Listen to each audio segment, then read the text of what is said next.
I can't believe this. $1,119 is the equity in my margin account. This was at 6,000 this week. And at some point, maybe 2 or 3 months ago, it was at 12,000. Don't know what to say anymore. So anyways, let's look at the trades I did today or this week.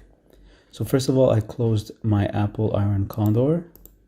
So you can see that this trade I opened up September 11 and I closed today, October 3rd. So this is a trade of about 1, 2, 3, so about 3 weeks. I collected initially $79 on this trade and I closed it today for about $27. So 79 minus 27, that leaves me $52 profit, minus the commissions in and out is about $16. So I'm left with $36 in net profit. And that was on a capital invested of about 171. So that's a return of 21% in 3 weeks. So return wise, that's very good. But of course, dollar wise, it's not a big amount, but the idea is to have small positions, but many small positions that add up, because you don't want to go big in one position that goes against you and it ends up ruining your account. I also closed a Roku credit spread that I had open. It was a put credit spread at 85, expiring October 18, collected $75, closed it today for $26. So 75 minus 26, it's 49 minus commissions of $12. So that's a $37 profit on a capital invested of $425. So that's a return of 8%, but I placed this trade September 20th and I closed it today.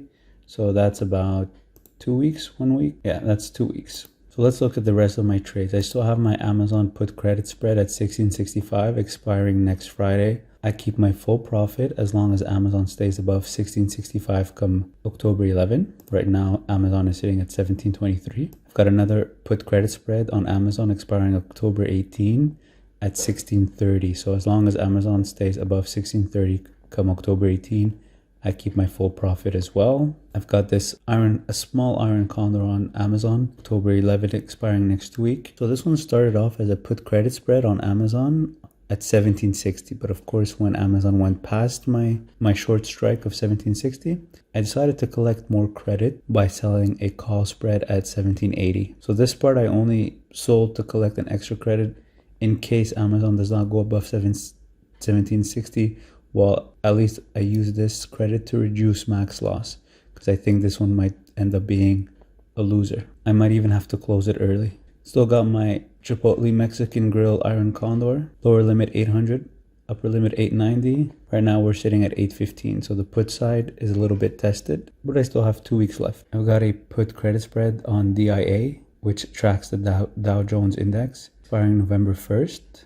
So my short strike is at 250. Right now we're sitting at 262, so it's doing well. Got an Iron Condor on DIA expiring November 15, between 278 on the call side and 253 on the put side. So the call side is doing very well. The put side is a little bit close, but as time goes by, they should both be profitable as long as DIA stays between 253 and 278. Got another Iron Condor on DIA expiring October 18, so this one's closer. The call side's doing fine. I think it's almost 100% profitable, but the put side is in danger at 262. So it's exactly at the short strike of 262. But I still have 2 weeks. Hopefully the market recovers. I've got a put credit spread on FedEx expiring October 25th. My short strike is 138. This one's not doing so well because when I initially sold it, FedEx was trading above 145. Now it's trading at 141. But as long as FedEx stays above 138, I'm safe. I still have 3 weeks to go. I tried to close this IBM Iron Condor because I find it a little bit too tight. I don't even know why I got into it in the first place. IBM is trading at 142 now, so it's in the middle. It's safe, but I find that the premiums aren't so great. So I just want to close it to get out of this trade because I don't want the risk. I've got a put credit spread on IWM expiring November 15 at a 140 strike. Right now we're sitting at 147, so it's safe. Plus I still have a lot of time. I've got an Iron Condor on IWM expiring October 25th. The call strike is 160 and the put strike is 145. So it's very close to the 145 put, but I still have 3 weeks to go. So So I've got this Netflix put credit spread at 255 expiring next week. Close to the 255, but Netflix is trading at 267. So hopefully it stays above 255 come next Friday. Keep my full profit of about $73. I've got another one here that's almost 100% profit. This one's expiring October 11, but my put strike is 235. So as you can see here, I could probably close it for about, I don't know, $15 plus commissions. Or I could hold on to it till October 11 and keep full profit. So as long as I think that Netflix stays above 235. Thing is, if I'm keeping this one, which is at 255, I might as well keep this one, which is at 235. They expire at the same time, and this one's much lower. So to me, it doesn't make sense to close this one early if I'm going to keep this one at 255. Plus, I have this Iron Butterfly on Netflix. It originally started as a put credit spread at 275, but then when the stock went past my short strike of 275, I decided to sell a call spread against it at a 275 strike. So this trade is not going to be profitable. This trade was only done to reduce max loss. The only way I keep max profit on this trade is if Netflix is trading at exactly 275 come October 11. So this trade I'm going to have to close early for a loss, but at least I've collected some decent credits to compensate for it. So as you can see, my max loss on this trade is the width between the spreads, which is 2.5, minus any credits I've received. So if I want to close it, as you can see, it's going to be around 2.5, but I've already received credits from selling the put credit spread. I had another call spread that I brought closer. So I received credit from the put side, I received credit from the call side, and I received credit from another call side. Plus I placed these trades to compensate as well for this losing trade. So hopefully they should all cancel each other out, or maybe even be a little bit profitable. And who knows, maybe Netflix rallies a bit next week and I could close this for less than $2.50. I've got an Nvidia Iron Condor. Upper limit is 200, lower limit is 160. So right now it's trading at 181, so exactly in the middle. So I should be able to close it for a decent profit. I collected $110 for this trade. I can close it for about $60. I still have 2 weeks to go, but I mean, anything can happen. So I think I'd rather close it early for half the profit. Got a vertical put on the Qs at 175. Qs are trading right now at 186. So it's safe, but I've got about 4 weeks to go. So as you can see, I've got a lot of credit spreads, mostly put credit spreads, and mostly on the index or ETFs that track the index. So the idea is to have many trades placed on different dates to sort of track any change in the market, collect small amounts, but many times, and make sure that my max loss on a trade is controlled so that it doesn't wipe out all the small gains from the other credit spreads. So I still have this vertical put or put credit spread on Tesla at a 200 strike expiring October 18. So 2 days ago, I was able to close this trade for about $20. Tesla dropped from 242 to 232.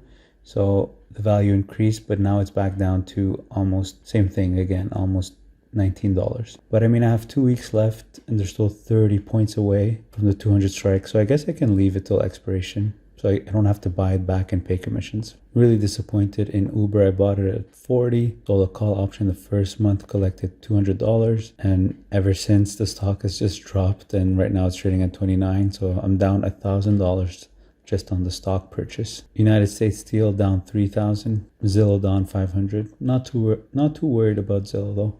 But I almost bought Work and Lyft. I'm really happy I didn't buy Lyft. I was going to buy it at around 58. It's trading at 39 now. So that would have been a huge mistake. So I do hope that the market rebounds. As you can see this week, you can see this crazy drop. First of all, one drop over here, then another crazy drop here this morning actually. But then it just rebounded from this morning. Hopefully it continues this rally, because if it doesn't, it just keeps going lower and lower. I've got a lot of put credit spreads that will be in trouble, especially on the SPY. Got SPX. I've got 1, 2, 3, 4, 5, 6, 7, 8, 9, 10.